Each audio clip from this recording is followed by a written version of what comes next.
Baik, bertemu lagi dengan saya Setia Nugroho.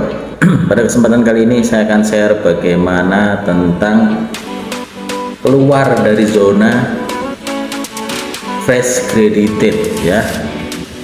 Keluar dari zona fresh graduated atau keluar dari zona di mana kita masih amatir atau kosong, belum tentang keilmuan apapun itu, kita belum menemukan spesifikasi kita, spesialisasi kita. Nah, itu akan saya share. Baik, tidak langsung berlama-lama, langsung saja saya akan men-share.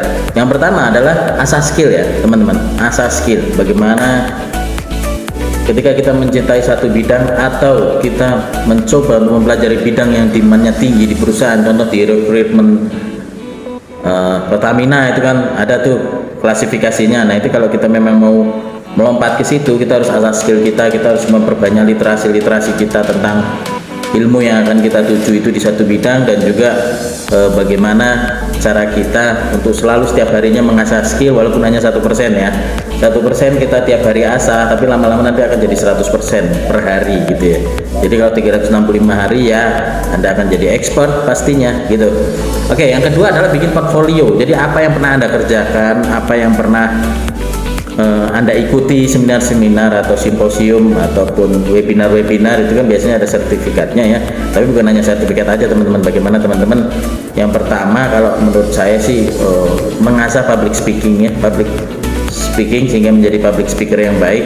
Karena satu tema pun bisa kita bedah jadi banyak jika kita menguasai public speaking yang runut, yang tartil. Kalau di dalam agama Islam itu tartil ya, terus dia runut, terstruktur, dan tidak lompat-lompat dalam kita menjelaskan gitu teman-teman. Jadi ketika kita mengasah skill kita asah, terus kemudian kita bagaimana mempresentasikannya, karena tidak semua orang bisa mengajarkan kembali ya gitu, mendelegasikan kembali, tidak semua orang. Jadi mungkin dia pintar untuk dirinya sendiri, dan ini selalu saya tekankan, kalau orang yang sangat canggih atau sangat spesifik, sangat spesial, ketika dia pintar untuk dirinya sendiri dan dia komunikasinya kurang, public speakingnya juga kurang, dia baik untuk dirinya sendiri tapi tidak baik untuk perusahaan gitu kira-kira teman-teman ya. Oke. Yang ketiga, mulai koneksi dan bangun karir perlahan-lahan.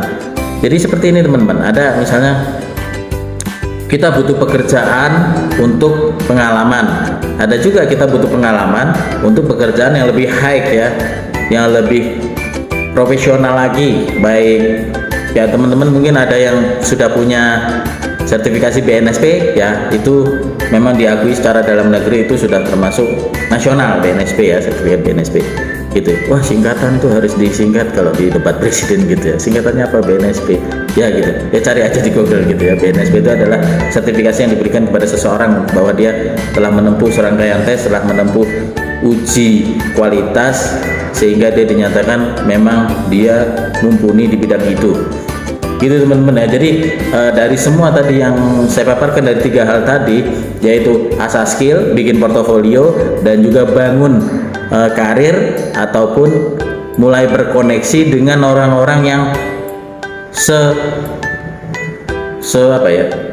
seminat bakat ya, jadi linier gitu ya. Ada tipsnya nih teman-teman. Jadi kalau di sosial media teman-teman harus follow yang memang benar-benar sesuai dengan niche-nya teman-teman, sesuai dengan bidang yang ingin teman-teman dalami. Itu di follow aja, nanti akan dapat insight-insight banyak. Lalu kita akan full dengan insight dan kita akan lebih mumpuni dan sudah tidak menjadi fresh graduated tentunya ya teman-teman. Oke, terima kasih. Sampai bertemu lagi dengan saya dengan literasi terbaik pengembangan diri. Salam dari Sleman. Dadah.